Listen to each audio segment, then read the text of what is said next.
volta para falar da Série C do Campeonato Brasileiro. Uma semana de muito treinamento no Guarani, de trabalho, de tranquilidade. É sempre importante treinar.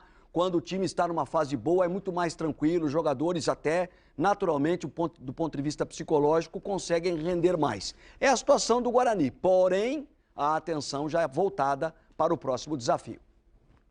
O técnico Marcelo Chamusca vai esperar pelo menos hoje e amanhã para definir o Guarani, que joga domingo contra a equipe do Boa em Varginha. Partida marcada para 7h30 da noite no estádio Dilson Melo. Ele sabe que terá a volta do zagueiro Ferreira, que cumpriu suspensão. Com vantagem na classificação, líder com 28 pontos, 8 à frente do quinto colocado.